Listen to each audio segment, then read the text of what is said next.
به نام خداوند بخشنده مهربان. سلام دوستان نهایت عزیز، بازم خوش آمدید به یکی دیگر از برنامه‌های آموزشی با من انجینر اسدالله امید.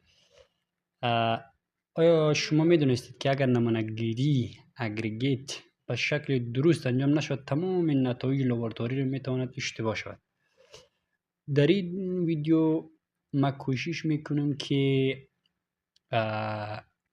طریقه معیاری نمونه‌گیری کورس اگریگیت و فاین اگریگیت را از کرش پلان مطابق با کدهای بین‌المللی یا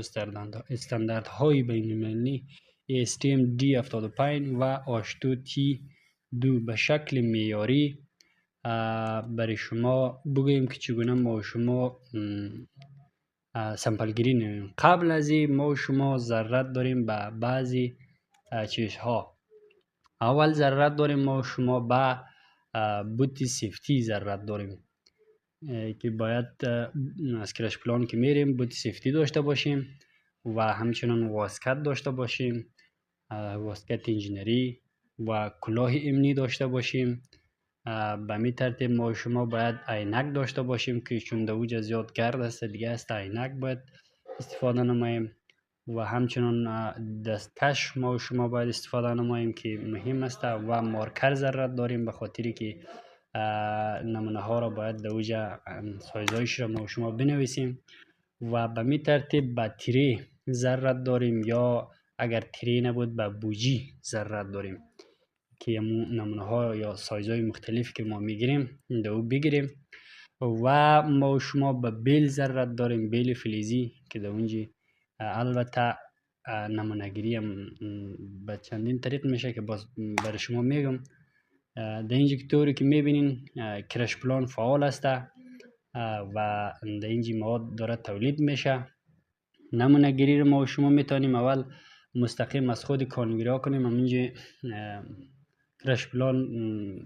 مواد تولید میکنه، میتونه به شکل مستقل ما به یک تری یا بوجی از دهن کانویر بگیریم که نیاز به بیل نیسته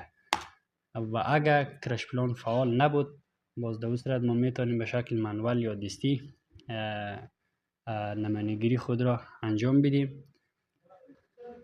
و در نمونه‌گیری که است اول باید اگر کرش پلان فعال نبود ما و شما باید مواد توسط لودر خوب میکس کنیم و بعد از او که به صورت درست خوب میکس شد حداقل از 3 نقطه مختلف باید بگیریم و در قسمت کورس اگریگیت ما و شما ضرورت به یک تخته داریم که حداقل تخته چوبی 1.5x2 باشه اندازهش. او را در قسمت بالایی اگریگیت میمانیم تا مو سطح بالا از چون کورس است و ما سمپل بگیریم پایین پایین لغزیده میه. این تخته مانع از این میشه که مواد از بالا لغزیدنش کم شود و به می ترتیب ما و شما باید حداقل 20 سانتی از این مواد بالا از را دور کنیم. بعد از سمپل گیری خود ما و شما شروع نماییم و به می ترتیب ما و شما باید در قسمت مواد فاین اگریگیت هم میشه که ما و شما به طریقه همین طرح چی پیش بریم توسط لودر میکس کنیم و بعد از 3 نقطه مختلف ما و شما بگیریم یا میتونیم از پایپ پلاستیکی استفاده کنیم که اندازه از 1.25 تا 2 اینچ باید باشه و بعد از او که نمونه ها را گرفتیم ما و شما تاریخ نوشته میکنیم و نام کرش پلان باید نوشته شود و بعد از او که نام کرش پلان نوشته شد موقعیت چی نوشته شد بعد از زیر مهر لاگ میکنیم و در بوجی بود مو سایزا رو نوشته میکنیم برش